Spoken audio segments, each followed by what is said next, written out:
Welcome back to BTL Productions. Today, we are going to talk about Stellantis, specifically their Windsor, Canada assembly plant.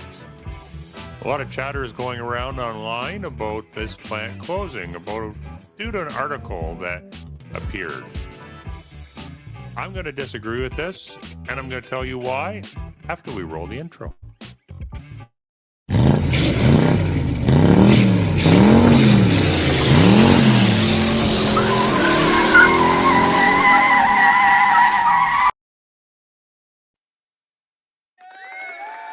Welcome back, guys.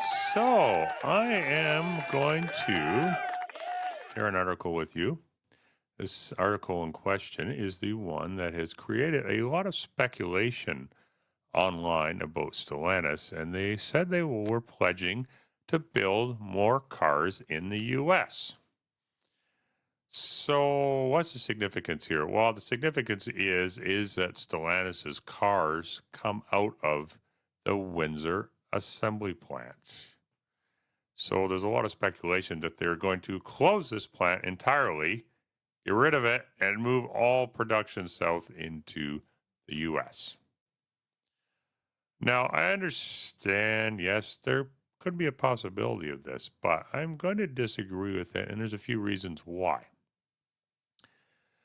Number one, the most important reason is the fact that it does take a lot of time in order to retool a plant and change what it produces and move entire vehicle production from one place to another, never mind one country to another.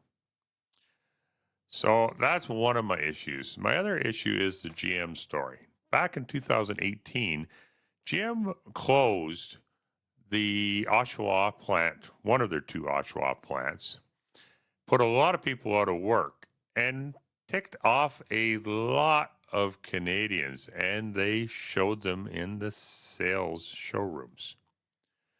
Sales of General Motors the following year dropped over 14%. And although some will argue that there was a downturn in the automotive industry at the time, which is true, there was, out of all the big three, GM dropped the most, and most of them average was sitting at around 5% plus a little bit that year, whereas GM was almost triple that. These sales declines continued into the following year, and after that, they did continue as well, but it's a little bit difficult to argue one way or the other what happened there, because we went into the very interesting era, I will call it, of automotive sales and chip shortages and what have you. So that created a lot of the problems there as well. Another thing I want to point out, well, let's talk about Trump's unpredictability. Okay. Now, I understand why Stellantis wants to appease Trump. Over 40% of their vehicles sold in the U.S. are sourced from outside of the U.S., and that is a large amount. So I can understand why the administration wants to bring more vehicles into the U.S., more vehicle production. However, it's going a little bit overboard. And then on top of that, he's very unpredictable. He can say one thing one day, and the next day, like, we're going to put tariffs on you. Nah, you know what? We're going to pause that for a bit. And the next day after that, yeah, let's put tariffs on something else different entirely. How can a company run a company based on a man whose whims flip flop from one day to the next? Now, do I think they're going to bring more production into the U.S.? Yes, absolutely. I think they will, because, they're going to want to appease the administration. However, they're also not going to want to tick off all the Canadians on north of the border there and cut off all their jobs, because they're going to face sales declines there too. What do you have to do? You have to find a balance. You have to have a balance there. And I don't think the balance, in my opinion, is in closing an entire plant. Some will disagree with me on that, but that's fine. For all of us, it's an educated opinion at this point, and we all have our reasons for our own opinions.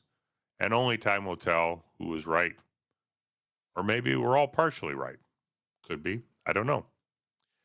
So you have to look at the facts. It's not easy to move a plant and retool a plant for production. It does take less time than it used to in years gone by. However, it's still not an easy task. There's a GM story where you don't want to tick off all the Canadians north of the border either who decide to not buy your products.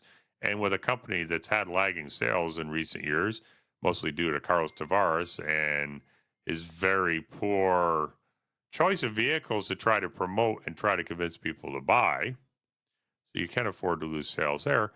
And then there's just the administration's unpredictability. How can you run a company based on that? Anyhow, I just want to jump on, make a quick video for you guys, and let you know my opinion of this. So anyhow, that's my view from behind the wheel right now. I look forward to seeing you guys in the next video. And as always, have yourselves a great day. I don't ever slow up, no I don't take shit. I got no love for the fakeness. If you wanna play tough and wanna hate this, I'll always show up. I don't ever slow up, no I don't take shit. I got no love for the fakeness. If you wanna play tough and wanna hate this, I'll always show up.